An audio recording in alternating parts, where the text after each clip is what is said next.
It's not often that fans want a superstar level player gone, but it's reached a boiling point in Toronto, and Mitch Marner is without a contract at this critical moment.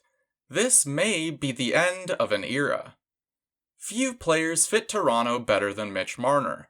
It's the team he's rooted for his entire life, growing up in Ontario, playing junior for the London Knights, and eventually earning his fourth overall selection to the Leafs in 2015. In his final year before entering the NHL, the London Knights won the OHL Championship, then the Memorial Cup. Marner averaged 3.5 points per game in the Memorial Cup and won MVP. It was an absolutely perfect year in the lead up to the league, set to join the Leafs just as they were adding their first overall selection, setting up perfectly for the future of the organization. It didn't take very long for Marner to become popular in Toronto. Debuting in his first full season alongside Matthews and Nylander, the three were immediate stars in Toronto. They were promoted as elite talents, the likes of which no other organization in the NHL had up and coming, all over talk shows, magazines, and advertisements. And when John Tavares joined a few years in, it looked like the Leafs had something truly special. The Core Four, a group of burgeoning young superstars and a franchise center in his prime, a core that had limitless potential for the next decade. In some ways, they lived up to it. The Leafs have been, at least relative to their franchise's past history, incredibly successful. But obviously, this era will not be regarded as a success. And, whether it's fair or not, Mitch Marner will be remembered as one of the reasons it never worked out. In the first full year with Matthews, Marner, and Nylander, the Leafs shot up from 69 points to 95, making the playoffs as the second wildcard. They put up a great fight, but lost to the President's Trophy winning Washington Capitals. They were expected to be a fringe playoff team the next year, and went well beyond that, breaking the 100-point barrier before losing in 7 to Boston. Once they got Tavares, and with everything on the up and up, it wasn't really possible to defy expectations anymore. Anything less than true championship contention from there on out would have been seen as a disappointment, and some of the hate began to build from there. In 2019, the Leafs took a 3-2 lead in their series against Boston.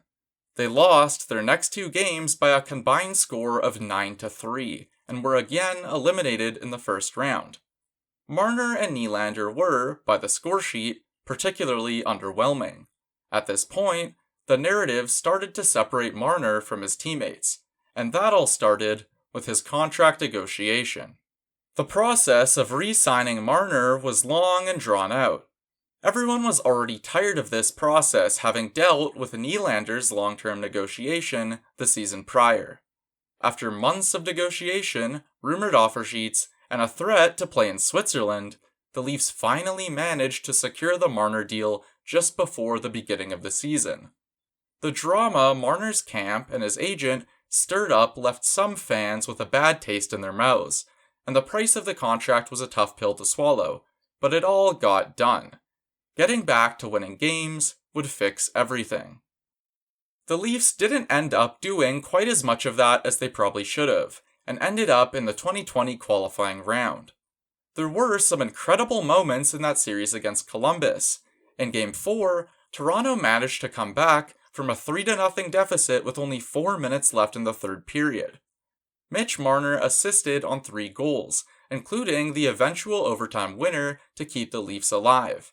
Unfortunately, all that's really remembered now is the fact that the next game, the Leafs were shut out, and outside of the comeback, Marner had just 1 assist across 4 games. With Matthews, Nylander, and Tavares all having their moments, it was Marner again who took the brunt of the criticism.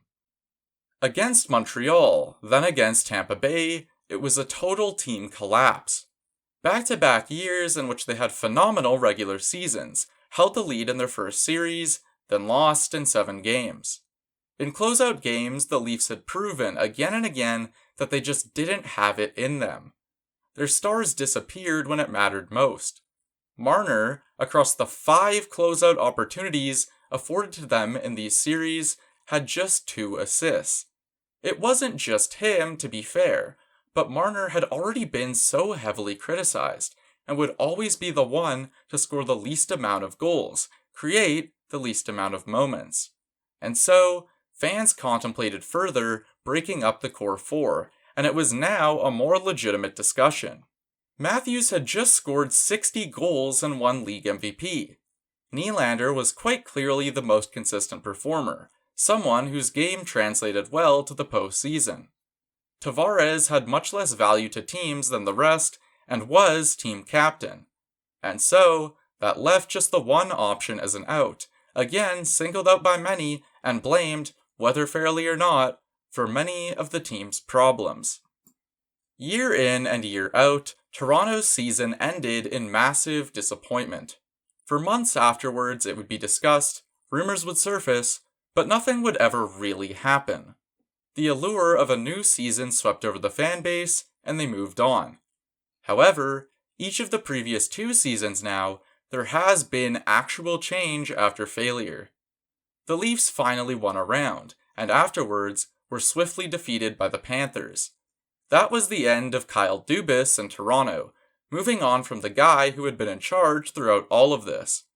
It's speculated that part of the reason the Leafs decided to part ways with Dubas is that he wanted to finally break up the core 4.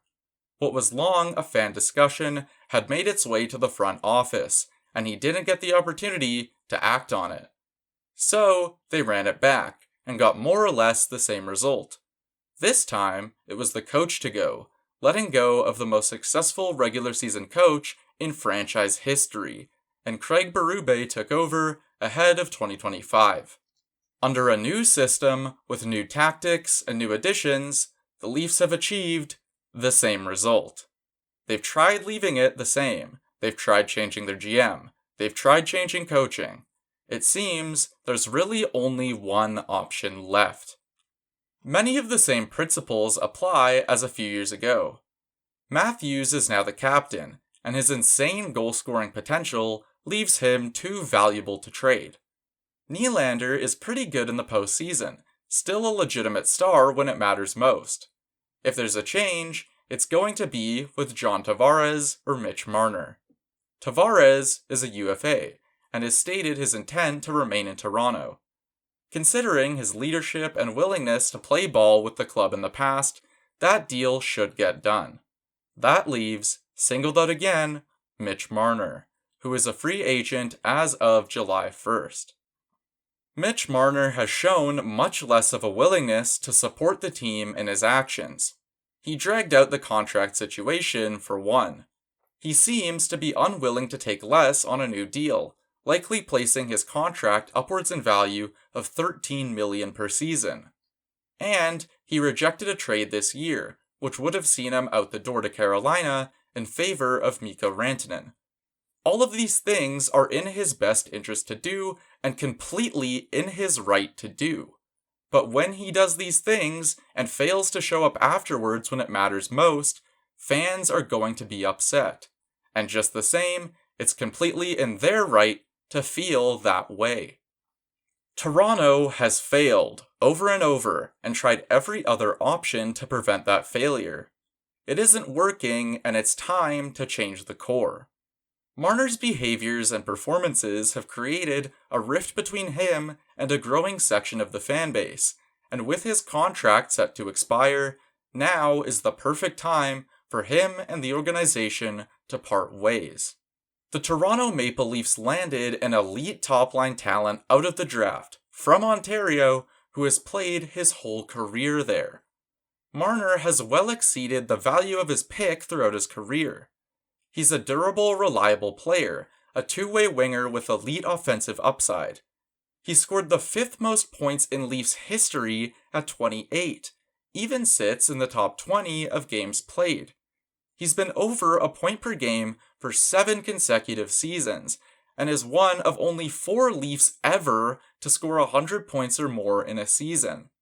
But all of these are in the regular season, and there comes a time where that's not good enough. When it matters most, he doesn't show up. He's played in crucial games and consistently scored well below his regular season averages. Mitch Marner is, by all metrics, an all-time Leafs great, but he's never going to be the person to return them to championship glory.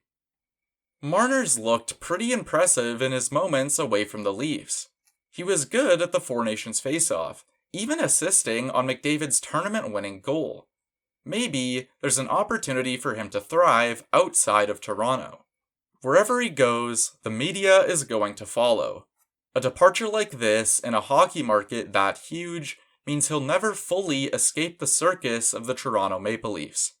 His legacy in Toronto will be discussed for years to come, about what is, what was, what could have been. Much of the story is still left to be written, but it looks like this chapter is finally closing. Here is hoping it's to the benefit of both the Leafs and Marner.